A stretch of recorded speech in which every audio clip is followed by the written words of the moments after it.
Hello everyone, welcome to Crack Vision. যেমনটা আমরা জানি যে আমাদের গ্রুপ সি এর কিছুটা সিলেবাস চেঞ্জ হয়েছে, সেখানে কিছু অ্যামেন্ডমেন্টের মাধ্যমে কিছু জিনিসকে রিমুভ করা হয়েছে এবং কিছুটা অ্যাড করা হয়েছে। অ্যাজ অফ তোমাদের জিএস এর টিচার হিসেবে আমি যে সমস্ত পয়েন্টগুলোকে হাইলাইট করব এই মুহূর্তে, সেগুলো তোমাদের একটু জানা উচিত। যেমন আমাদের কাছে আগে normal Indian history, geography, Indian constitution এগুলো তো আমরা পড়েইছি আগে, যেটাকে আমরা ডিভাইড করেছিলাম হিস্ট্রি, পলিটি, জিওগ্রাফি এবং ইকোনমি হিসেবে। সেখানে আরও কিছু বেশ কয়েকটা টাফ এবং নাম না জানা নতুন টপিক আমাদেরকে পড়তে হবে, যাদের মধ্যে একটা হচ্ছে NEP at school level and school education in West Bengal. এর ব্যাপারে কিন্তু আমরা জানি, এমন নয় যে এনইপির ব্যাপারে আমরা জানি না বা অ্যাওয়্যার নই। এনইপির ব্যাপারে আমরা জানি, এনইপির ব্যাপারে আমরা অ্যাওয়্যার, কিন্তু সেইখানে যে প্রপার জিনিসটা আমাদের যে জানার দরকার সেটা আমরা জানি না। ওয়েস্ট বেঙ্গলের জন্য কেন এটা ইম্পর্টেন্ট সেটাও আমরা এখনো পর্যন্ত কি ব্যাপার রয়েছে সেটা আমরা জানি না। Next, gender awareness, rules and regulations. এটা যে খুব একটা টাফ টপিক তা কিন্তু নয়। জেন্ডার অ্যাওয়ারনেস, কিভাবে আমাদের মধ্যে জেন্ডার অ্যাওয়ারনেস আনতে হবে, যদি সেই অ্যাওয়ারনেসটা আমাদের মধ্যে না আসে তাহলে তার কি কি রুলস এবং রেগুলেশনস রয়েছে সেগুলোকে কাউন্টার করার জন্য সেটা রয়েছে। Next, traditional contemporary popular culture of India. এক্ষেত্রে আমাদের একটা ডাইভার্স কনসেপ্ট এটা, যার মধ্যে আমাদের ইন্ডিয়ান হেরিটেজের পারফর্মিং আর্টস, ট্রেডিশনাল আর্টস সবগুলো পড়বে, এবং basic computer knowledge, environmental awareness. এতগুলো টপিক নতুন অ্যাড হচ্ছে। তাহলে ma'am current and economic affairs, ইকোনমিক্সের মধ্যে এবং রিলেটেড কারেন্ট অ্যাফেয়ার্সের সঙ্গে এটা রিলেটেড, এটা আমরা অলরেডি পড়বো বলে ঠিক করছি। স্পোর্টস, এটাও কারেন্ট অ্যাফেয়ার্সের সঙ্গে রিলেটেড, কিন্তু ডায়াসপোরাটা এখানে কোথায় বেড়ে যাচ্ছে, যখন আমরা দেখছি সেই স্পোর্টস রিলেটেড কি কি অ্যাওয়ার্ডস রয়েছে, সেই স্পোর্টস ধরেই নিচ্ছি মিনিমাম 2খানা কোয়েশ্চেন কিন্তু স্পোর্টস থেকে আসবে। একটা ন্যাশনাল অ্যাওয়ার্ড বা ন্যাশনাল স্পোর্টস রিলেটেড থিওরি, এবং ইন্টারন্যাশনাল এরেনাতে যে সমস্ত স্পোর্টসগুলো সংঘটিত হচ্ছে সেই সম্পর্কে একটা theory. Innovation, invention in science. Innovation, invention in science থেকে আমরা এটা বুঝতে পারি যে ম্যাক্সিমাম সেটা কার সঙ্গে রিলেটেড, যে সায়েন্স রিলেটেড যে সমস্ত ইনভেনশনগুলো আজকাল আমাদের এখানে হচ্ছে, সেটা আমরা এটাও ধরে নিতে পারি যে নোবেল প্রাইজ রিলেটেড কিছু সায়েন্স ইনভেনশন যদি হয়ে থাকে, বা ইন্ডিয়াতে এ ধরনের বেশ কিছু অ্যাওয়ার্ড রয়েছে ইনভেনশন সায়েন্স নিয়ে, ফিল্ড রয়েছে, আমাদের এত এত আইআইটি রয়েছে, সেক্ষেত্রে কি কি ইনভেনশন হচ্ছে, এটা all related to current affairs. সুতরাং কারেন্ট অ্যাফেয়ার্সও আমরা পড়বো বলেই ঠিক করেছি, সুতরাং এটাকে আমি নিউলি অ্যাডেড এর মধ্যে রাখছি না। তবে যেগুলো ব্ল্যাক ছাড়া অন্যান্য কালার দিয়ে হাইলাইট করা আছে সেগুলো একদমই নতুনভাবে ইনক্লুড করা হয়েছে এখানে। ওকে, সেগুলো যেহেতু এখনো পর্যন্ত আমরা কোয়েশ্চেন আনসার যতদিনে অ্যানালিসিস করেছি, প্রায় 9টা থেকে 10টার মতো আমরা কোয়েশ্চেন আনসার সলভ করেছি, তাহলে ম্যাম স্যার এগুলো কি বেকার হয়ে যাবে? একদমই না। পড়াশুনোর যেগুলো আমরা স্ট্যাটিক পার্ট পড়াশুনো করেছি, সায়েন্স রিলেটেড কিছু পড়াশুনো করেছি, সেগুলো কখনো বেকার যাবে না, because static portion is static portion, change এটা কখনোই হবে। কিন্তু যেগুলো নতুনভাবে আমরা নতুন উদ্যমে শুরু করব, যেগুলো আমাদের টিম এবং তোমরা সকলে মিলে সকলের যৌথ প্রচেষ্টায় যেটা শুরু হবে, নতুন প্যাটার্নে কি কি ধরনের কোয়েশ্চেন হতে পারে সেগুলোকে সলভ করা। তাহলে ম্যাম কেন করছি না? তার কারণ যে 4টে থেকে 5টা টপিক নতুন অ্যাড হয়েছে সেটা আমরা পড়াইনি, এবং আমাদের টিম ঘোষণা করেছে নিজেদের মধ্যে অ্যানালিসিস করে যে এগুলো আমরা তোমাদেরকে ফ্রি অফ কস্ট এই প্ল্যাটফর্মে প্রোভাইড করব। সেটা এনইপি হোক, জেন্ডার অ্যাওয়ারনেস হোক, ট্রেডিশনাল পপুলার কালচার হোক, কি বেসিক কম্পিউটার নলেজ এবং environmental awareness. It takes time, around এই সবগুলো মিলিয়ে কমপ্লিট করতে হয়তো আমাদের 10 থেকে 12টা ক্লাস লাগবে, তার কমে হয়ে যেতে পারে, বাট মিনিমাম 10টা ক্লাস তো লাগবেই। তো সেক্ষেত্রে আমরা এতগুলো জিনিস কমপ্লিট করব এবং তারপরে আমরা কোয়েশ্চেন আনসারে আসবো। ঠিক আছে, নেক্সট আমরা যেভাবে শুরু করছিলাম সেগুলোতে আসবো। Again welcome to crack vision, this is your GS ma'am Nahida Anjum. আমরা সকলে মিলে আমাদের যে নতুন চ্যাপ্টার ওয়াইজ থিওরি সেগুলোকে আজকে শুরু করবো, এবং প্রথম চ্যাপ্টার হয়ে দাঁড়াবে এনইপি, ন্যাশনাল এডুকেশন পলিসি। যারা আমাদের সঙ্গে যুক্ত আছো তারা অবশ্যই লাইক, শেয়ার এবং এই চ্যানেলটির সঙ্গে জুড়ে থাকবে। এবং যারা নতুন আমাদের চ্যানেলে, দেখো একটা সাবস্ক্রাইব বাটন আছে, সেখানে সাবস্ক্রাইব বাটন প্রেস করো এবং ক্র্যাক ভিশনের সঙ্গে যুক্ত হও।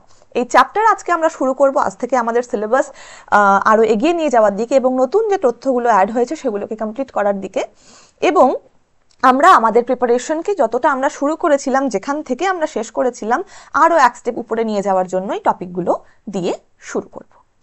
আজকে আমাদের প্রথম টপিক হয়ে দাঁড়াবে NEP at school level and education in West Bengal। ভারতের জাতীয় শিক্ষানীতি। আচ্ছা, আমরা আগের দিন পলিটি পড়ছিলাম, রাইট? আমাদের ক্লাসের কথা বলছি, যে ক্ষেত্রে আমাদের normal polity, history, economy, geography টপিকগুলো আমরা আলাদা আলাদাভাবে পড়ি। সেই পলিটিতে আমরা আগের দিন একটা সেপারেট জিনিস পড়েছিলাম, সেটা হচ্ছে DPSP, fundamental right, fundamental duty. এই জিনিসগুলো আমরা পলিটিতে কমপ্লিট করেছি। ইভেন আমরা যখন কোয়েশ্চেন আনসার সেশন করেছি সেক্ষেত্রেও আমরা এই জিনিসটাকে লক্ষ্য করেছি। ম্যাম, এগুলো এখন কেন? Because it is needed. আজকে তোমরা লিঙ্ক করবে যে বিভিন্ন স্কিম পলিটির সঙ্গে কিভাবে রিলেটেড। DPSP, এক্ষেত্রে কি বলা হয়? স্টেটকে নির্দেশ দেওয়া হয় যে ওয়েলফেয়ার স্টেট, তোমাকে তোমার স্টেটের জন্য, মানে এখানে স্টেট মানে রাজ্য নয়, একটা সমগ্র টেরিটরি যেটা আমাদের কাছে আমাদের ভারতবর্ষ, সেই স্টেটটাকে ওয়েলফেয়ার বানানোর জন্য যত যত ইনিশিয়েটিভ নিতে হবে আমাদেরকে সেগুলো পালন করতে হবে। সাল 2002 অ্যামেন্ডমেন্ট এলো একটা, মানে সংবিধানকে সংশোধন করা হলো। কততম? 86 অ্যামেন্ডমেন্ট। সেখানে কি বলা হলো? 6 থেকে 14 বছরের বাচ্চাদের ফান্ডামেন্টাল রাইট টু এডুকেশন, তাদেরকে এডুকেশন দিতেই হবে। ফান্ডামেন্টাল ডিউটিতে যোগ হলো একটা নতুন প্রভিশন। এটা ওই 6 থেকে 14 বছর বাচ্চাদের ওয়ার্ড, তাদের যে গার্জিয়ান, তাদের দায়িত্ব যে তারা যেন ওই 6 থেকে 14 বছরের যে তাদের এডুকেশন সেটাকে কমপ্লিট করতে পারে। আর ডিপিএসপিতে কি অ্যাড হলো? ডিপিএসপিতে ওই 6 থেকে 14 বছরটাকে সরিয়ে অ্যাড হলো 3 থেকে 6 বছরের এডুকেশন। তার মানে স্বাধীনতার প্রায় কয়েক বছর পর আমরা পেলাম fundamental right two education at the year of 2002। কত বছর পর আমরা এডুকেশনটাকে ফান্ডামেন্টাল রাইট হিসেবে পেলাম। আরো পরে সেটা হয়তো 3 থেকে 6টারও হবে, কিন্তু ভারতবর্ষ যেহেতু একটি সমাজতান্ত্রিক দেশ, যে ক্ষেত্রে আমাদেরকে সোসাইটির সমস্ত স্তরের মানুষদের কথা ভাবতে হয়, তাই এই জিনিসটা আসতে আমাদের এত দেরি লাগলো। একটা ডেমোক্রেটিক কান্ট্রিতে কোনো কিছু ইমপ্লিমেন্ট হতে অনেক দেরি। ম্যাম, পড়াবেন তো এনইপি, এই কথাগুলো, এত কথা কি না বললেই নয়? না, এই কথাগুলো না বললেই নয়। এই কথাটা না বললে নয় যখন আমি দুটো ডিফারেন্ট জিনিস পড়াবো। একটা হচ্ছে ন্যাশনাল এডুকেশন পলিসি, আর একটা হচ্ছে West Bengal state education policy. Ma'am, national education policy আছে, তা সত্ত্বেও state education policy? Yes, that is Y আমি তোমাদেরকে এই ডিপিএসপি, ফান্ডামেন্টাল রাইট, ফান্ডামেন্টাল ডিউটিসটা পড়াচ্ছি। আমরা পলিটিতে আরো একটা জিনিস পড়েছিলাম, কনকারেন্ট লিস্ট। কোয়েশ্চেন, কোথা থেকে আমরা কনকারেন্ট লিস্ট অ্যাডপ্ট করেছিলাম? অস্ট্রেলিয়ার কনস্টিটিউশন থেকে। M I right? কনকারেন্ট লিস্টে কি বলা আছে? যে সেন্টার এবং স্টেট দুজনেই এখানে ল বানাতে পারবে, আর এডুকেশনটা পড়ছে এই কনকারেন্ট লিস্টে। তাতে ম্যাম লাভটা কি হচ্ছে? তার ফলে এই যে ন্যাশনাল এডুকেশন পলিসি, এটা ওয়েস্ট বেঙ্গলে ইমপ্লিমেন্ট হয়নি, সম্পূর্ণরূপে ইমপ্লিমেন্ট। আংশিক কিছুটা কিছুটা নেওয়া হয়েছে, কিন্তু সম্পূর্ণরূপে ইমপ্লিমেন্ট হয়নি। শুধু কি ওয়েস্ট বেঙ্গল ম্যাম? না, সাউথের বেশ কিছু স্টেট, তার মধ্যে কর্ণাটকা, তামিলনাড়ু এবং কেরালা, এই তিনজনও নিজস্ব স্টেট এডুকেশন পলিসি ইমপ্লিমেন্ট করেছে, নাকি ন্যাশনাল এডুকেশন পলিসি 2020। তো এই ছিল আমাদের ন্যাশনাল এডুকেশন পলিসিতে যাওয়ার আগে কিছুটা গ্লিম্পস, কেন, কি কারণে, কোন কোন প্রভিশন কনস্টিটিউশন আমাদেরকে বলে এডুকেশনের কথা, এডুকেশনে কি শুধু সেন্ট্রাল ল বানাতে পারবে নাকি স্টেটও কেপেবল। এক্ষেত্রে আমরা দেখলাম দুজনেই কেপেবল। এবার আমরা এগিয়ে যাব মেন প্রভিশনের দিকে। এনইপি, ভারতীয় সংবিধানে উল্লেখিত 14 বছর বয়স পর্যন্ত প্রতিটি শিশুর জন্য বাধ্যতামূলক শিক্ষা বাস্তবায়নেরও আহ্বান জানিয়েছিল। প্রথম কথা হচ্ছে এনইপি ভারতীয় সংবিধানে, যেটা আমরা একটু জাস্ট আগেই দেখলাম কি কি প্রভিশন সেখানে যুক্ত। DPSP, fundamental rights, fundamental duties. এর লক্ষ্য ছিল উন্নত প্রশিক্ষা প্রদান এবং শিক্ষকদের যোগ্যতাকে উন্নতি করা। আমরা দেখেছি আমাদের বিভিন্ন টিচারদেরকে বিএড করতে হয়, ডিএড করতে হয়, ডিএলএড করতে হয়। কেন? কারণ যাতে আমরা আরো ভালোভাবে স্টুডেন্টদের সঙ্গে ডিলিং করতে পারি। একদম 20 আগে অবধি কি এডুকেশন প্যাটার্ন ছিল এবং নতুন শিক্ষার কি এসেছে? আমাদের 2020 আগে ছিল 10+2 pattern. At present 5+3+3+4 pattern. Am I right? I hope এতক্ষণ পর্যন্ত কারোর বুঝতে কোনো অসুবিধা হয়নি। নাও ম্যাম এত কিছু কেন? বিকজ টু লেসেন জিনিসপত্র যেগুলো স্টুডেন্টদের কাছে খুবই টাফ, খুবই তাদের কাছে চাপের মনে হতো, সেগুলোকে কমানোর জন্য এই ধীরে ধীরে প্রসিডিওর এবং তাদের উন্নতি, তাদের অ্যাসেসমেন্ট, তাদের ইভ্যালুয়েশন যাতে সঠিক এবং ছোট্ট ছোট্ট পদ্ধতিতে হয়, তাদের মধ্যে চাপ যাতে না সৃষ্টি হয়, সে কারণেই এই 5+3+3+4 এর ইমপ্লিমেন্টেশন। এবার আমরা আস্তে আস্তে এগিয়ে যাব কি কি প্রফেশন রয়েছে। এনইপি, একবিংশ শতকের প্রথম শিক্ষানীতি।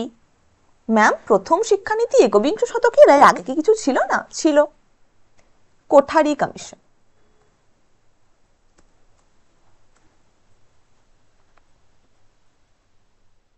মুদালিয়ার কমিশন, এগুলো সব আমরা পড়বো, একে একে পড়বো।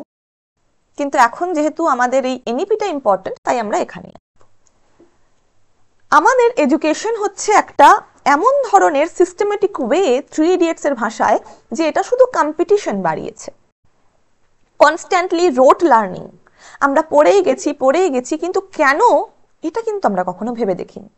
তো এনইপি 2020 মেন প্রভিশনই হচ্ছে এই রোট লার্নিং এর ব্যাপারটাকে তুলে দেওয়া। আমরা যখন আমাদের বই পড়েছি ওয়েস্ট বেঙ্গল গভর্নমেন্টের কিছু, নিতা বলেছে এইটা, শ্যাম বলেছে ওটা, আমাদের কাছে মাঝে মাঝে মনে হতো এটা কি ফালতু। কিন্তু NCERT, national council of education research,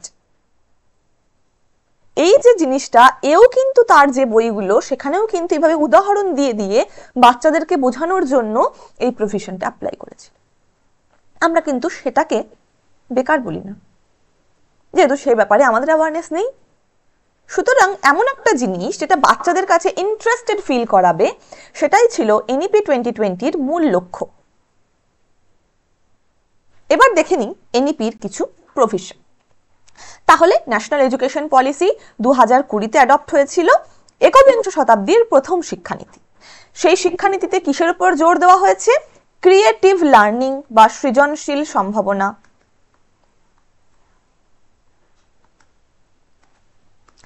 Charak, Sushruta, Aryabhata, Bhaskaracharya, Chanakya, Madhav, Patanjali, Panini, তিরুবল্লভুরের মতো প্রাচীন পণ্ডিতদের কথা এখানে উল্লেখ করা হয়েছে। আমরা হিস্ট্রিতে পড়তাম না যে এই ব্যক্তি এই বই লিখেছেন, ভাস্করাচার্য লীলাবতী লিখেছেন, আর্যভট্ট সায়েন্সের ব্যাপারে কথা বলেছেন, ম্যাথসের ব্যাপারে কথা বলেছেন, এই সেই ব্যক্তি যার ফলে আমরা এনশিয়েন্ট হিস্ট্রিতে জিরোর ব্যবহার শিখেছি। পতঞ্জলি যোগ ব্যায়ামের নির্ধারিত সময় এবং তার বিভিন্ন প্রভিশন দিয়েছেন। পাণিনি সংস্কৃত গ্রামারের কথা বলেছেন। চাণক্য ভারতের প্রথম অর্থনীতির ব্যাপারে বই লিখে গেছেন। চরক, সুশ্রুত মেডিকেল হিস্ট্রির ক্লাইম্যাক্স পর্যায়ে চলে গেছিলেন এই দুই ব্যক্তি, the medical trio, Charaka, Sushruta and Nagarjuna. এতগুলো বিভিন্ন স্পেশাল রাইটার, স্পেশাল লোকজনদেরকে প্রায়োরিটি দেওয়া হয়েছে এনইপি 2020-তে। সরকারের উল্লেখিত জাতীয় শিক্ষানীতির নীতিগুলো কি কি? কেন? মানে এই যে নীতিটা একটা ইমপ্লিমেন্ট হবে, একটা কনস্টিটিউশনের একটা দেশের সংসদে যখন কোনো নীতিকে ইমপ্লিমেন্ট করা হবে, সেই নীতিটা কেন গৃহীত হবে? তার তো কিছু কিছু ভালো প্রভিশন থাকতে হবে। সেই প্রভিশনগুলো কি কি? সেই প্রভিশনগুলো হচ্ছে বিষয়কে ফ্লেক্সিবল করা। বিষয়কে ফ্লেক্সিবল করা মানে ম্যাম আমি তো এটা বুঝলাম না।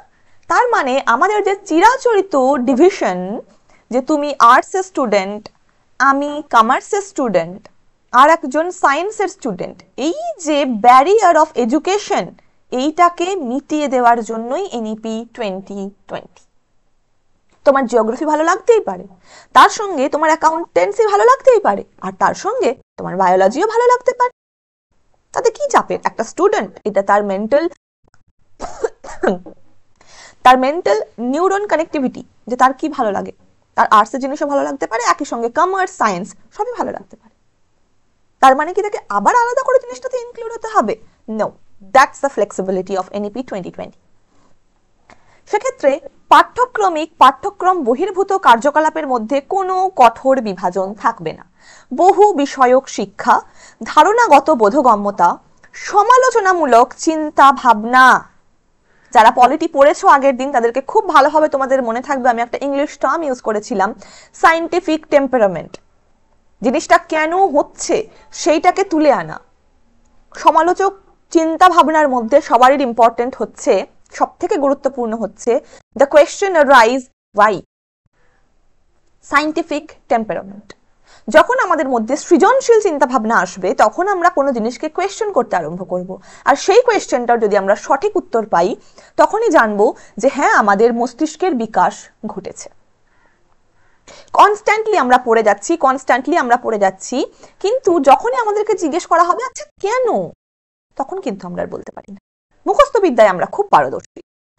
And that is Y Bharatvarsha এত একটা বড় দেশ হওয়া সত্ত্বেও, আমাদের কাছে এত রিসার্চ সেন্টার থাকা সত্ত্বেও নোবেল প্রাইজ আমাদের দেশে খুবই কম। সায়েন্সের নোবেল প্রাইজ আমরা যদি গুণে দেখি সেটাও খুব কম। তার মানে কি আমাদের ক্যাপাবিলিটি এতই কম? না, কিন্তু আমাদের এই জিনিসপত্রগুলোর অ্যানালিসিস এগুলোকে আরো বাড়াতে হবে। আমাদের এডুকেশনের প্রতি আরো বেশি কনসাইজ হতে হবে। চিরাচরিত এডুকেশন থেকে বেরিয়ে এসে আমাদেরকে আরো নিজেদেরকে ইমপ্রুভ করতে হবে। এটাই হচ্ছে এনইপির বৈশিষ্ট্য বা দেওয়া প্রেসক্রিপশন, যেটাকে আমরা বলতে পারি ডক্টরস প্রেসক্রাইব প্রেসক্রিপশন। এনইপির প্রেসক্রিপশন হচ্ছে এটা। নৈতিক মূল্যবোধ, ethics, morality, compassion, empathy, sympathy, এগুলো আসতে হবে। শুধু পড়াশুনো করলেই হবে না। পড়াশুনো তো আমরা অনেকেই করি, কিন্তু আমরা হিউজ পড়াশুনো করে আইএএস, আইপিএস, অন্যান্য সমস্ত রকম কার্যকলাপ, কঠিন থেকে কঠিনতম এক্সাম আমরা ক্র্যাক করি। তবুও কি আমাদের সবারই মধ্যে নৈতিক মূল্যবোধ জেগে উঠেছে? কোথাও না কোথাও সেক্ষেত্রে একটু কম হয়ে যায় না? আমাদের ভারতবর্ষের 4টে পিলার আছে ডেমোক্রেসির: legislative, executive, judiciary, and the fourth pillar which makes the nation democracy is media. কিন্তু সবসময় কি মিডিয়ার মধ্যে নৈতিক মূল্যবোধ কাজ করে? নৈতিক মূল্যবোধ খুবই ইম্পর্টেন্ট একটা প্রভিশন বাই এনইপি 2020, জাতীয় শিক্ষানীতি 2020। শিক্ষণ প্রক্রিয়ার প্রাণকেন্দ্র হিসেবে শিক্ষককে আরো ইম্পর্টেন্স দেওয়া এবং শক্তিশালী পাবলিক শিক্ষা ব্যবস্থার ক্রিয়েশন এনইপি 2020 প্রোভাইড করেছে। শিক্ষণ প্রক্রিয়ার প্রাণকেন্দ্র হিসেবে শিক্ষককে কেন রাখা হয়েছে? আমাদের দেশে এই শিক্ষা ব্যাপারটা খুবই কম। কম? ম্যাম কি বলছেন? ইন্ডিয়ার 77% মানুষ লিটারেট। এ শিক্ষা সেই শিক্ষা নয়। 6 বছরের মধ্যে একজন ব্যক্তি, সে যদি নিজের নাম লিখতে পারে, সে যদি লেখাপড়া শিখতে পারে, সে যদি প্রয়োজন মাফিক কথা বলতে পারে এবং কিছু বই পড়তে পারে, সে লিটারেট। তার মানে কি সে শিক্ষিত? নাম লিখতে পারা ইজ নট অ্যাবাউট শিক্ষিত। আমাদের যে শিক্ষক এবং student ratio, that is too high. Quality শিক্ষক আমাদের দেশে খুব কম। কোথাও যখন আমরা ইন্সপেক্ট করতে যাই সেক্ষেত্রে আমরা পাই নিজেরাই জানেন না যে ভারতের রাষ্ট্রপতিকে, শিক্ষকরা নিজেরাই জানেন না যে ক্লাসের মধ্যে একটা ডেকোরাম মেইনটেনেন্সের জন্য আমাকে ফোন ইউজ করা যাবে না। সেই টিচার নিজেই জানে না একজন স্টুডেন্টের either that is male or that is female কিভাবে ক্লাসে ভারসাম্য বজায় রাখতে হয়। সেই শিক্ষক নিজেই জানেন না জেন্ডার ডিসপ্যারিটি, জেন্ডার ডিসক্রিমিনেশন করা খারাপ। তাই শিক্ষকের ট্রেনিং ইম্পর্টেন্ট, শিক্ষকের পড়ানো ইম্পর্টেন্ট।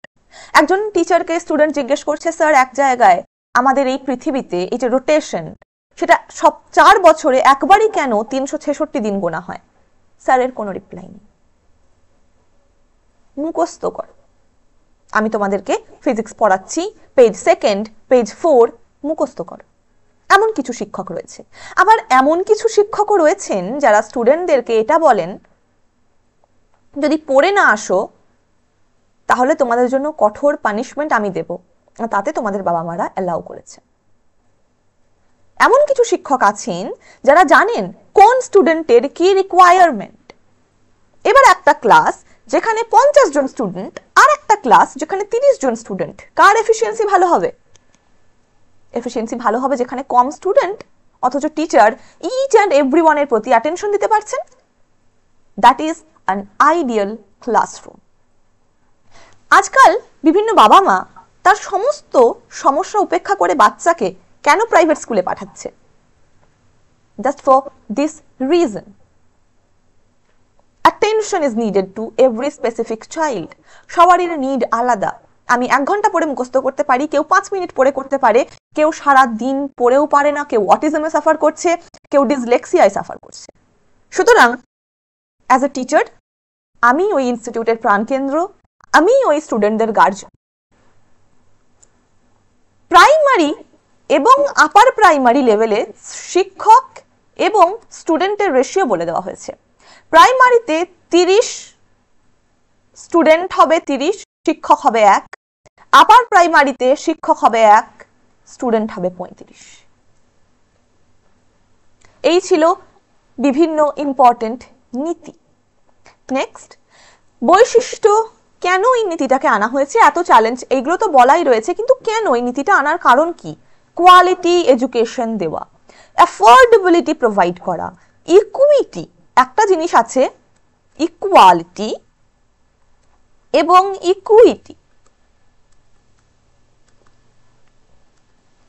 কলকাতার বাসে আমরা অনেক সময় দেখেছি ব্লু বাস, যেগুলো একটা সেকশন জেনারেল ক্যাটাগরি, একটা সেকশন উইমেন ক্যাটাগরি। ইকুয়ালিটি হচ্ছে যাতে ছেলে মেয়ে উভয়েই, ছেলের সংখ্যা যেহেতু বেশি, বাইরে বেরোনোর সংখ্যাও ছেলেদের বেশি, তাই জন্য মেয়েরা যাতে তাদের একটা সিট রিজার্ভ করে যেতে পারে, দ্যাট ইজ ইকুয়ালিটি। মানে সমান সমান আমি দিচ্ছি, মেয়েরাও যেমন বাইরে যাওয়ার অপশন পাচ্ছে, ছেলেরাও পাচ্ছে। দ্যাট মিন ইকুইটি কি মা? ইকুইটি হচ্ছে ন্যায় বিচার। The person who is in need, আমরা তাকে প্রোভাইড করব। যদিও সিটটা রিজার্ভ মেয়েদের জন্য, কিন্তু সেখানে একজন বৃদ্ধ ব্যক্তি দাঁড়িয়ে আছেন, আমরা কি সেখানে দাঁড়িয়ে বসে থাকতে পারবো?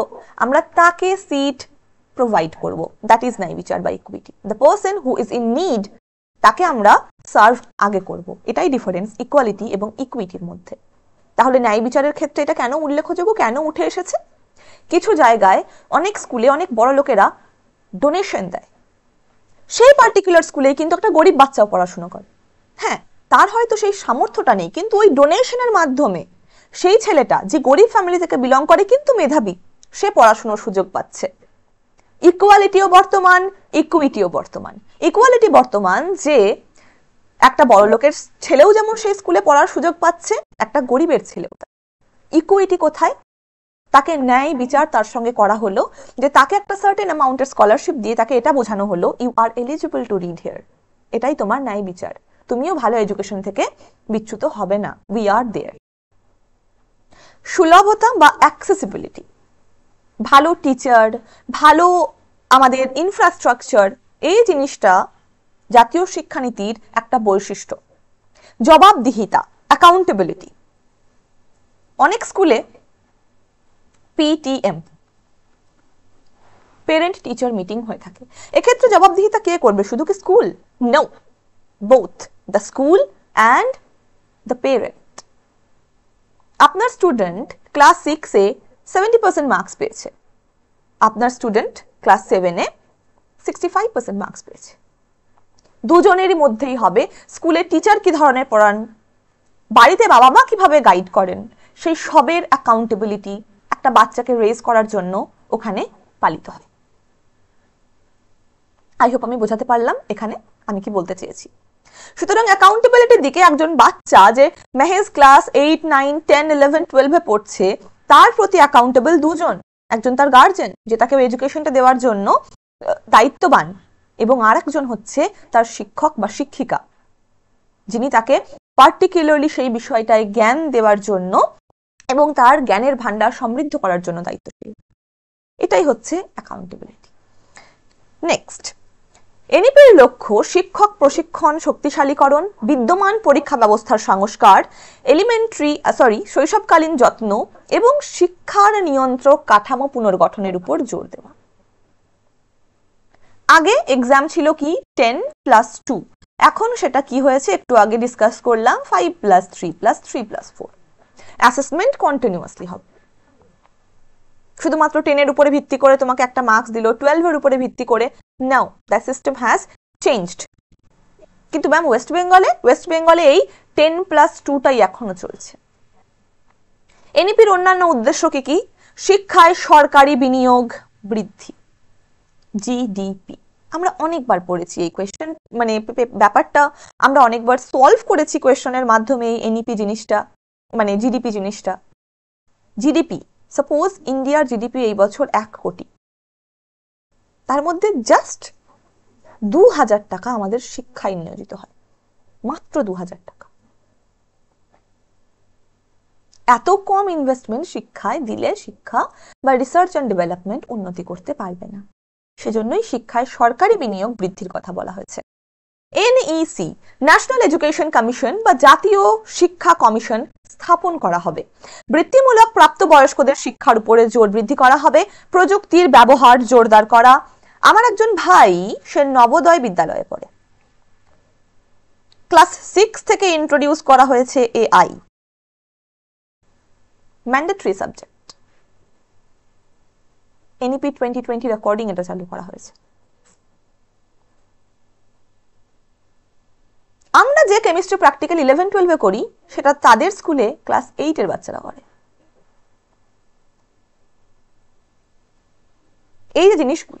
এই জিনিসগুলোর অ্যাপ্লাইড যে থিওরি, সেগুলোকে আমরা যতক্ষণ না বুঝতে পারবো, চোখের সামনে না দেখতে পারবো, ততক্ষণ কিন্তু আমাদের ব্রেন সেই সিগন্যাল নেবে না। That is Y audio, visual, everything is important. আমরা একটা গল্প শুনছি, আমাদের মনে কল্পিত হচ্ছে জিনিসটা, কিন্তু আমরা একটা সিনেমা দেখছি, আমরা তার ডায়লগ, তার ব্যাকগ্রাউন্ড পিকচার, তার ছবি সবটা দেখার পর আমাদের ব্রেনে যে একটা অন্যান্য একটা সিন ক্রিয়েট হচ্ছে, দ্যাট ইজ ডিফারেন্ট। সুতরাং audio, visual both are important in their own respective, আর সেটাই এনইপির উদ্দেশ্য। নেক্সট, জাতীয় শিক্ষানীতির প্রধান সুপারিশ। আগের 10+2 কে বাতিল করে 5+3+3+4 স্ট্রাকচারকে ইমপ্লিমেন্ট করা। 5 এটা হচ্ছে ফাউন্ডেশনাল স্টেজ, 3 বছর প্রি প্রাইমারি +1 and 2, বয়স কত? 3 থেকে 8 বছর। অ্যাক্টিভিটি বেসড লার্নিং, খেলাধুলো, কার্যভিত্তিক শিখন এখানে প্রয়োগ করা হবে। প্রিপারেটরি স্টেজ 3 বছর, 3, 4, 5, বয়স 8 থেকে 11, ভাষা এবং মৌলিক গণিতের উপরে জোর।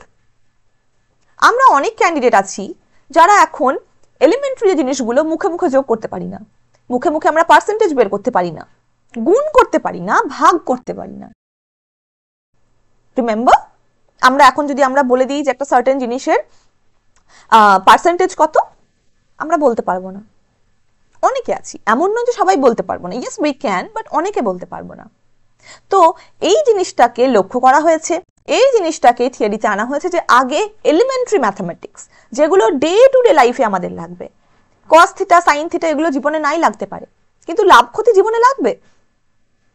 So this is preparatory stage বা মৌলিক গণিত বা এলিমেন্টারি যে আমাদের বেস, সেই বেসটাকে ক্লিয়ার করার জন্য এটা দেওয়া হচ্ছে।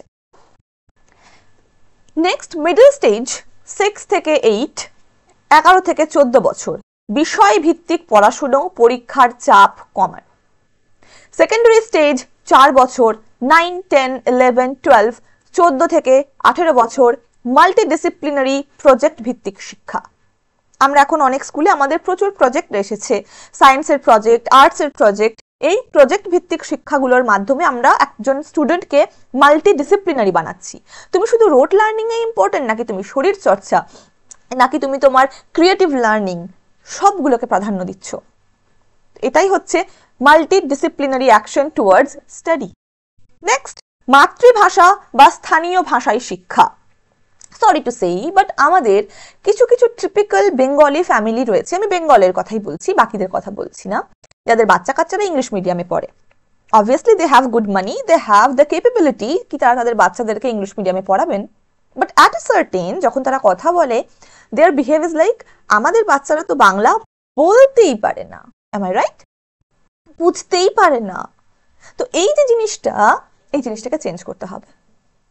There is a very good English quotation, come to regionalism before globalization.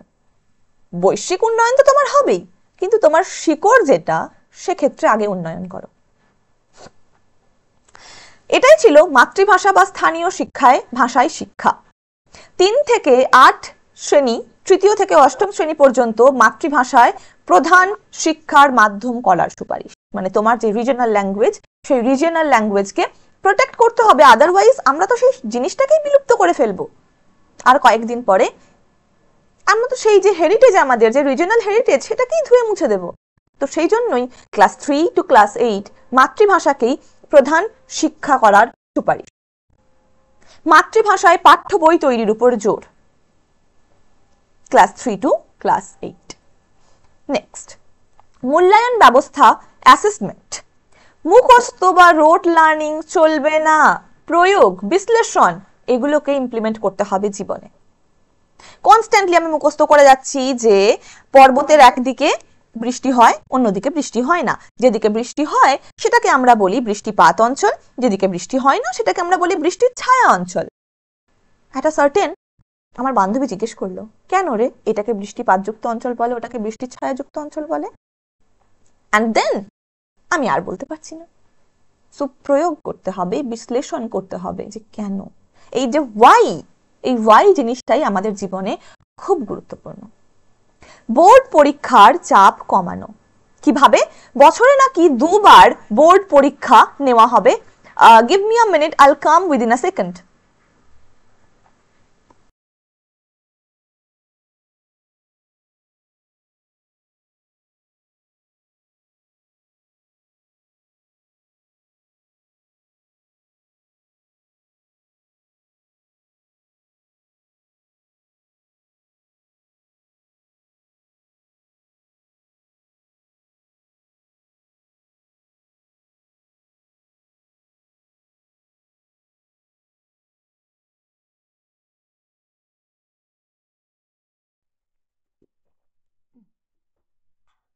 তো এবার বছরে 2 বার বোর্ড পরীক্ষা দেওয়ার সুযোগ করে দেওয়া হবে।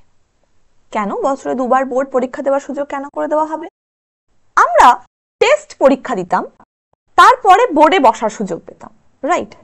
সো এবার বছরে আমরা যদি 2 বার বোর্ড দিই, আমরা একবারের রেজাল্ট দেখবো ভালো হয়নি রে, পরের বার আরেকটু ভালো করতে হবে। এই যে 2 বার পরীক্ষা দেওয়ার সুযোগ, এটা ওয়েস্ট বেঙ্গলে অ্যাপ্লাইড হয়েছে। ইয়েস, কিভাবে অ্যাপ্লাইড হয়েছে? সেমিস্টার ভিত্তিক পরীক্ষা। আর ওই দুটো পরীক্ষাই কে নেবে? ওয়েস্ট বেঙ্গলের এডুকেশন কাউন্সিল। এটা ন্যাশনালিও অ্যাপ্লাইড হয়েছে, ওয়েস্ট বেঙ্গলেও হয়েছে। বহু বিষয়ক শিক্ষা বা multi disciplinary education, arts, science, commerce এর বিভাজন তুলে দেওয়া হবে। এটা মনে করে দেখো, আমরা ক্লাসের একদম প্রথমেই এটা আলোচনা করেছিলাম। ছাত্রছাত্রীরা যে কোনো বিষয় নিতে পারবে, লাইক ম্যাথসের সঙ্গে তারা মিউজিক নিতে পারবে, তার সঙ্গে তারা কম্পিউটার নিতে পারবে। ইফ দে ওয়ান্ট, দে সঙ্গীতের জায়গায় অন্য কিছু নিতে পারবে, হিস্ট্রি নিতে পারবে, কম্পিউটারের জায়গায় সাইকোলজি নিতে পারবে। তার মানে এখানে কি বোঝানো হচ্ছে যে আমি শুধুমাত্র যে আর্টসেই ভালো হব তার মানে আমি সায়েন্সে ভালো হব না, এর কিন্তু কোনো মানে নেই। একজন স্টুডেন্ট সে যে কোনো দিকে ফ্লারিশ করতে পারবে যদি ইন্টারেস্টেড হয়। Am I right? এটাই হচ্ছে মাল্টিডিসিপ্লিনারি এডুকেশনের মেইন এইম। এবার আমরা এগিয়ে যাব ভোকেশনাল এডুকেশনের দিকে।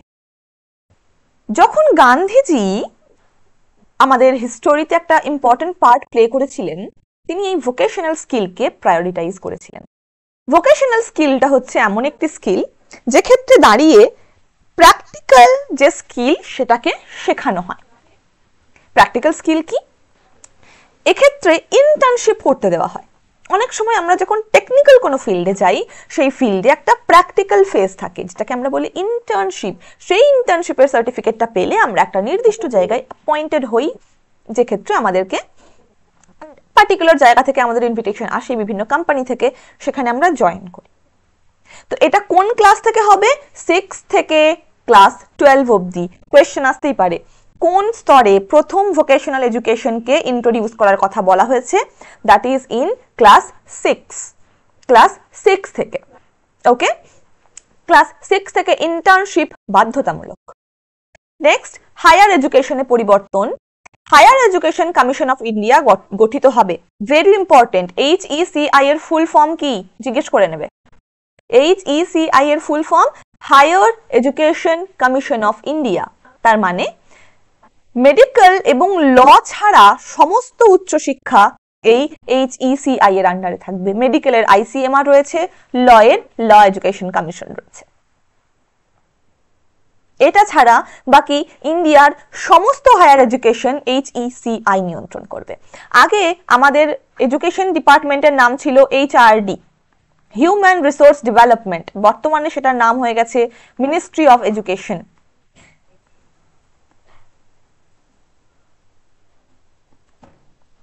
ওকে, next, 4 year under graduate programme.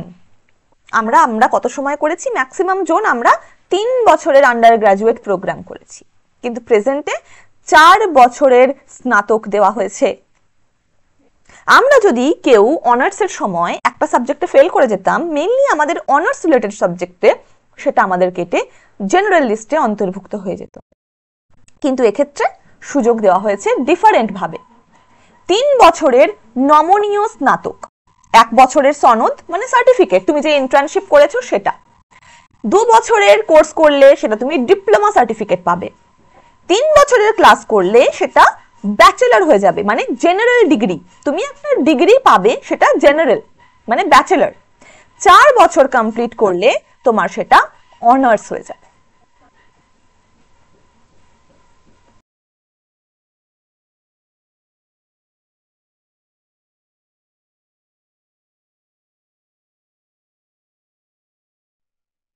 ওকে, এবার তাহলে আমরা কি কি দেখলাম? আগের 3 বছরে অনার্স হতো, অনার্স পেপারটা আমাদের কেটে গেলে সেটা জেনারেল হয়ে যেত। কিন্তু বর্তমানে কি 4টেতেই আমরা আমাদের পয়েন্ট গৃহীত হবে। 1 বছর করে আমরা যদি পড়াশোনা ছেড়ে দিই সেটা সার্টিফিকেট হবে, 2 বছর করে যদি আমরা ছেড়ে দিই সেটা ডিপ্লোমা হবে, 3 বছর করে আমরা যদি ছেড়ে দিই সেটা জেনারেল বা ব্যাচেলর ডিগ্রি হবে। আর 4 বছরে যদি কন্টিনিউ করি প্রপার এডুকেশন মার্কসের সঙ্গে, সেটা অনার্স পেপার হয়ে যাবে। টিচার্স এডুকেশন 2030-এর মধ্যে বিএড হবে 4 বছরের ইন্টিগ্রেটেড প্রোগ্রাম। তার মানে ওই 4 বছরের ব্যাচেলার্স করার পর 1 বছরের বিএড, 1 বছরের মাস্টার্স। নিয়মিত শিক্ষা প্রশিক্ষণ, প্রযুক্তি ভিত্তিক শিক্ষাদানের দক্ষতা। প্রাথমিক শিক্ষায় শিক্ষক এবং শিক্ষার্থীর অনুপাত 1:30 এবং উচ্চ প্রাথমিক শিক্ষায় 35:1, মানে স্টুডেন্ট হবে প্রাথমিকে 30 জন, শিক্ষক হবে 1 জন। উচ্চ প্রাথমিকে স্টুডেন্ট হবে 35 জন, টিচার হবেন 1 জন। এটাই হচ্ছে শিক্ষক শিক্ষিকার উন্নতির প্রোগ্রাম বা teacher education programme. Next, early childhood care and education. 3 বছরের শিশুদের জন্য এনসিইআরটি ভিত্তিক খেলাধুলো, কার্যভিত্তিক পাঠ্যক্রম প্রদান করা হবে। অঙ্গনওয়াড়ি এবং প্রাথমিক বিদ্যালয়ের সংযুক্তি ঘটানো হবে। টেকনোলজির ব্যবহার, ফোরাম গঠিত হবে, একটা national educational technology forum. Digital content, online class, smart শিক্ষার বিস্তার, যেটা করোনার পর অনেকটাই অগ্রসর হয়েছে এবং আজকে আমাদের একটা প্রায়, এটাকে বলা হয় সানরাইজ ইন্ডাস্ট্রি, মানে যেটা সবে সবে শুরু হতে আরম্ভ করেছে, ভবিষ্যতে গিয়ে একটা স্টেবল একটা জায়গা এরা ধরে রাখবে। তো অনলাইন শিক্ষার বিস্তার হোক, অনলাইন কন্টেন্ট হোক, এটা কিন্তু একটা হিউজ বাড়তির দিকে যাওয়া। এডুকেশন রিলেটেড কোনো কিছুই কখনোই নেগেটিভের দিকে যায় না, যদি না সেটাকে আমরা পুরোপুরি নেগেটিভের দিকে নিয়ে যেতে চাই। সমান সুযোগ, ইকুইটি অ্যান্ড ইনক্লুশন। সমাজে পিছিয়ে পড়া শ্রেণীর শিক্ষায় বিশেষ গুরুত্ব, বিশেষ বৃত্তি, বিশেষ স্কলারশিপ এবং স্পেশাল এডুকেশন জোনের ক্রিয়েশন। বিভিন্ন এডুকেশন মাইনরিটিদের জন্য রয়েছে এডুকেশন স্কলারশিপ, যারা হচ্ছে তোমার SC ST তাদের জন্য রয়েছে, আমরা পড়েছি। প্লাস যারা ভালো স্টুডেন্ট, তাহলে কি ম্যাম আমরা জেনারেল হয়ে ভালো স্টুডেন্ট করেও কোনো স্কলারশিপ পাবো না? ইয়েস, অবভিয়াসলি, এটাই তো বৃত্তি। আমরা একটা পরীক্ষা দিলাম, সেই পরীক্ষার মাধ্যমে কোনো ডিসক্রিমিনেশন ছাড়া আমি জেনারেল, এসসি, এসটি, ওবিসি কিছুই থাকবে না, শুধু আমি একজন স্টুডেন্ট, আমি কতটা ভালো, আমার পড়াশোনার প্রতি ইন্টারেস্ট, সেই বিচার করে আমাকে বৃত্তি দেওয়া হবে, আমার মেরিট অনুযায়ী দেওয়া হবে, that is merit cum scholarship, এটাও আমরা শুনেছি। নেক্সট, পিছিয়ে পড়া শ্রেণীদের বিশেষ গুরুত্ব কিভাবে দেওয়া হয়, সেই পার্টিকুলার সেকশনের লোকেদেরকে এক্সট্রা ছাড় দেওয়া হয়, কোনো কম্পিটিটিভ এক্সামে তাদের ফি কমিয়ে দেওয়া হয়, যদিও সেটা বর্তমান যুগে ইররেলেভেন্ট বেশিরভাগ মানুষের কাছে। সো তবু সুযোগটা যেন সবাই পায়, ইনক্লুশনটা যেন সবার মধ্যেই হয়। নেক্সট, স্কুল কমপ্লেক্স, স্কুল গ্রুপগুলোকে গ্রুপ করে রিসোর্স শেয়ারিং করা। আমরা অনেকে শিনচ্যানের সঙ্গে খুব ভালোভাবে পরিচিত, ঠিক আছে? সেই শিনচ্যানে আমরা দেখেছি একটা স্কুল রয়েছে, কিন্ডার গার্ডেন লেভেলের স্কুল, সে আজও 5 বছরের বাচ্চা এবং ওই কিন্ডার গার্ডেনে এসে পড়াশুনো করে। কিন্তু এখানে আমাদের এটাকে আনার কারণটা কি, আমি এখানে উদাহরণটা কেন দিলাম, তাদের ওখানে গ্রুপ থাকে, একটা গ্রুপে আমরা দেখেছি একটাই টিচার সেই পুরো গ্রুপটাকে কন্ট্রোল করে, রাইট?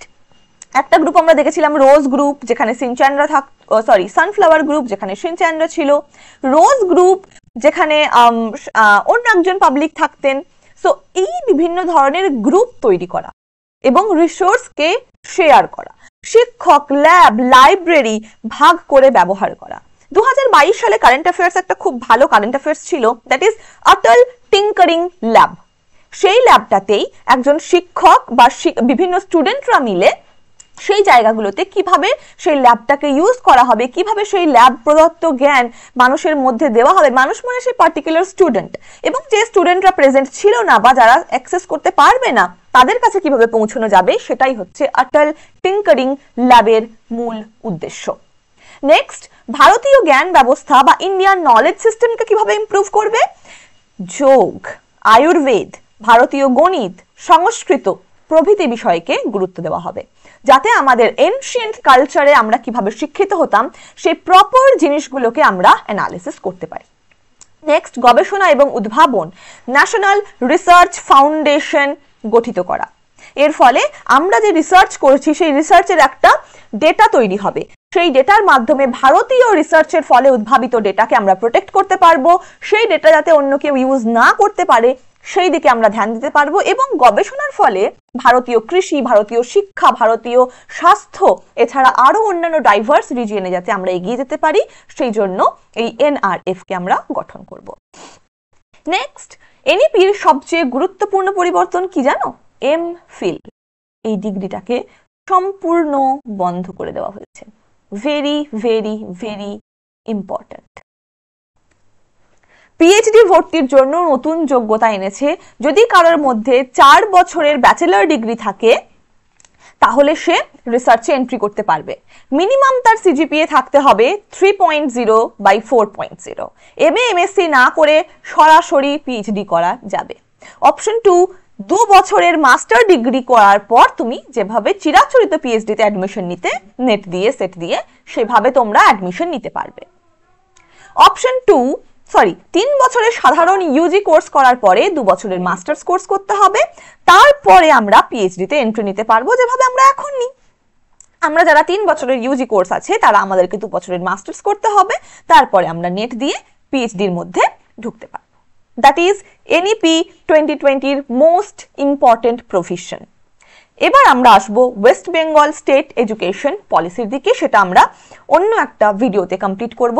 এটা গেছে আমাদের এনইপি 2020। তাহলে একবার চটজলদি রিভাইজ করে নিই এনইপি 2020-র কিছু ফ্যাক্ট।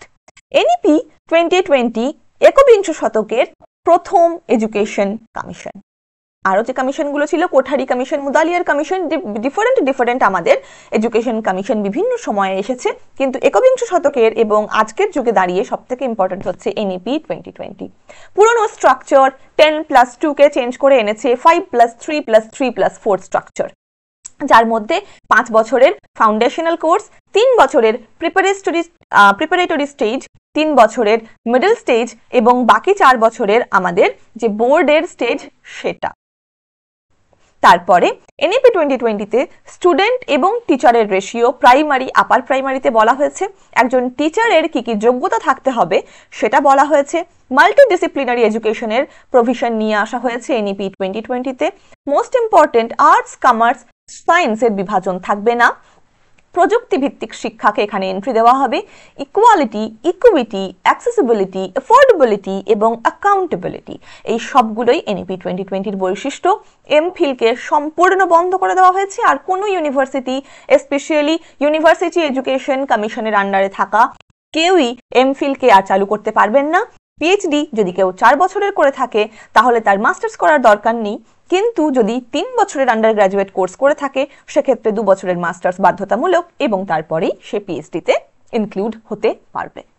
এটাই ছিল ন্যাশনাল এডুকেশন পলিসির সবথেকে গুরুত্বপূর্ণ পর্যায়। আবার একটা রিক্যাপ হচ্ছে, আমাদের যে এডুকেশন সেটা কনকারেন্ট লিস্টে রয়েছে, মানে স্টেট এবং সেন্টার উভয়ই এই এডুকেশনে ল বানাতে পারবেন। পশ্চিমবঙ্গ ছাড়াও কর্ণাটক, কেরালা, তামিলনাড়ু এমন বাকি 3টে রাজ্য যারা এনইপিকে গ্রহণ করতে অস্বীকার জানিয়েছে, আংশিকভাবে পরিবর্তিত হলেও তারা তাদের নিজস্ব স্টেটের যে এডুকেশনাল কাউন্সিল তাদেরকে দিয়েই কাজ চালাবে এবং তাদের নিজস্ব এডুকেশন কমিশন দিয়েই তাদের কাজ চালানো হবে। আমাদের ইন্ডিয়ার মধ্যে যে এডুকেশন সেক্টর গঠিত হয়েছে HECI, higher education commission of India, কিন্তু ওয়েস্ট বেঙ্গলের ক্ষেত্রে সেটা West Bengal state education council, এবং রেসপেক্টিভ যে সমস্ত স্টেটগুলো এনইপিকে মানেনি তাদের নিজস্ব স্টেট এডুকেশন কাউন্সিলের মাধ্যমে এক্সাম চালাবে। বোর্ড এক্সাম আমাদের স্টেটে এখনো পর্যন্ত 10+2 করা রয়েছে, এনইপির আন্ডারে বোর্ড এক্সাম 2 বার দেওয়া যাবে, যেটা আমাদের স্টেটেও কিন্তু 10+11 এর পর থেকে সেটা কিভাবে করে দেওয়া হয়েছে, সেমিস্টার ভিত্তিক, মানে সেমিস্টার ভিত্তিক হওয়া 6 মাসে অন্তর অন্তর পরীক্ষা হবে, 2 বার পরীক্ষা হবে, বোর্ড থেকেই পেপার আসবে, এটা হচ্ছে সেমিস্টার ভিত্তিক। এবং 10-এ কিন্তু এই প্রভিশনটা নেই, 11 এবং 12-এ এটা করা হয়েছে, প্রজেক্ট ভিত্তিক শিক্ষার উপরে বেশি জোর দেওয়া হয়েছে। এই হচ্ছে আমাদের এনইপি 2020। নেক্সট ক্লাসে আমরা ওয়েস্ট বেঙ্গলের যে এডুকেশন কমিশন 2023 যে West Bengal state education policy এনেছে সেটা পড়ে নেব এবং তারপরে কিছু কোয়েশ্চেন সলভ করে নেব। আজকের জন্য এইটুকুই। I hope you guys will enjoy the class. ভালো করে পড়াশুনো করতে হবে, এই থিমটা খুব ইম্পর্টেন্ট। এনইপির ইম্পর্টেন্ট যে সমস্ত প্রভিশনগুলো কিচ্ছু বাদ দেওয়া যাবে না, এই পিডিএফটা থেকে সবটাই পড়ে ফেলতে হবে। মিনিমাম 2 বার যদি আমরা এই পিডিএফটা পড়ি, আশা করা যাচ্ছে এই পিডিএফ এর বাইরেও যদি কোয়েশ্চেন কিছু আসে সেটাকে আমরা অ্যাজাম্পশনের মাধ্যমে এবং এডুকেশনাল গেস লাগিয়ে বের করতে পারবো। তবে আমার যেটা মনে হয় যে ইম্পর্টেন্ট সমস্ত রকম প্রভিশন আমি ওয়েস্ট বেঙ্গলের যে আমাদের অফিসিয়াল ওয়েবসাইট, ইন্ডিয়ার যে অফিসিয়াল ওয়েবসাইট আমাদের মিনিস্ট্রি অফ এডুকেশনের, সেখান থেকে আমি ইম্পর্টেন্ট যেগুলো এক্সামে আসার মতো সেগুলোই আমি তুলে দিয়েছি এবং আশা করছি এর বাইরে খুব কমই আসবে। সুতরাং পড়াশোনা আমাদেরকে চালিয়ে যেতে হবে এবং রিভাইজটা বারবার করতে হবে যাতে মিনিমাম জিনিসগুলো আমরা ভুলে না যাই। আজকে আমাদের এটুকুই।